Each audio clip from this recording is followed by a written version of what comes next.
Hey everyone, NWA Prepper here. So as I head out on another adventure, I want to throw something at you.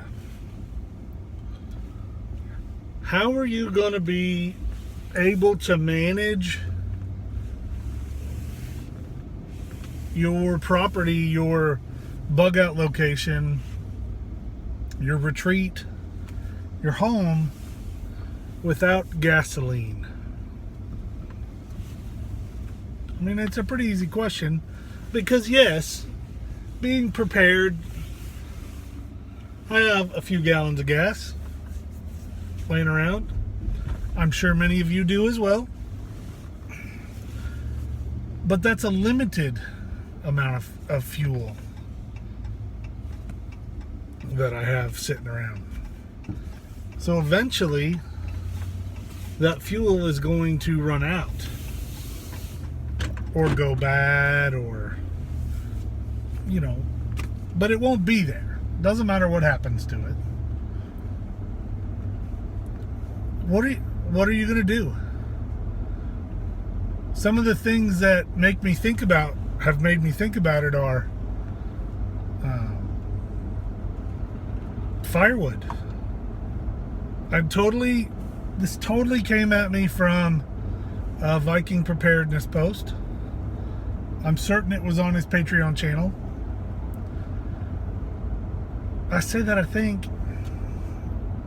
Anyway, so how are you going to cut your firewood or your fuel source, which is usually firewood, without gasoline?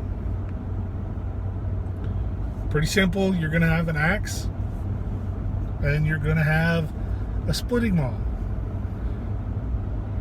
You're going to have maybe a crosscut saw or a bow saw or some kind of larger saw. Do you have those yet? Have you sourced those yet? Have you thought of those yet? Processing firewood without a chainsaw. Processing firewood with a chainsaw is physically demanding. Processing firewood without a chainsaw would blow your mind. Now, I'm not telling you to go out and fell a tree with a regular axe and chop it into pieces. Though that would be an experience, I would start small. But it's definitely something that you've got to be prepared for. You've got to have the right tools, because you're not going to do it with a 3/4 axe or a hatchet. You're not cutting much firewood. Yes, you can limb wood, like the woodmen in old England or in old Europe, where you could go chop wood that you could reach, chop limbs off of trees that you could reach and get dead stuff off the ground.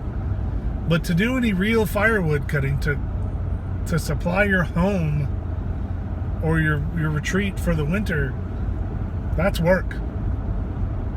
That's virtually never-ending work. Anytime you get an opportunity to cut firewood, you will. So the tools for that is a felling axe, which has a little bit different blade. You can do it with a regular pole axe or regular axe, but there's a better tool for it. And so you need axes. Having more than one would be important. Having extra handles would be important. Having a way to sharpen them, the files and things to sharpen them, would be important. For sure, wearing gloves when you're using it would be important. But that's a lesson that doesn't take very long to learn. Gotta have a splitting maul.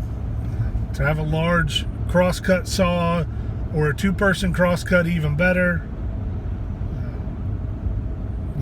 those things will make a very difficult task easier. But how about weed control? I mean, there's really only one tool other than a weed eater, or a weed whacker, or whatever you want to call it, and that is, we used to call them idiot sticks. It's a weed sling, a handheld, sharpened blade that you swing back and forth and trim the weeds. Now, we'll do a whole lot less trimming, but you'll definitely want to keep grass and weeds and things from growing around your outbuildings. You may need to clear and keep clear open areas. Now, you can use other means. You can use fire, but that can be inherently dangerous and sometimes even a security risk. Almost always a security risk. So you're going to need to do that. So do you have a weed sling? You can buy them at the hardware store today. How do I know that? I just bought one. Well, I bought a replacement blade, but it was right next to the full deal. What other things are you going to need that today are powered by gasoline?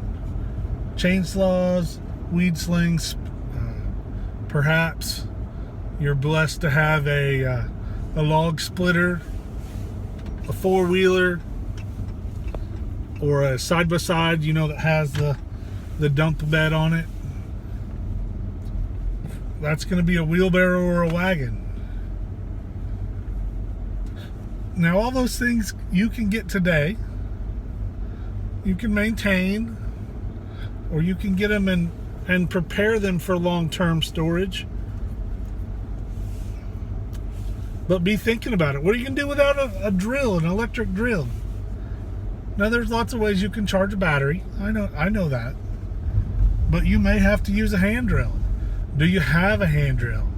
Do you have bits for a hand drill? Those are important things.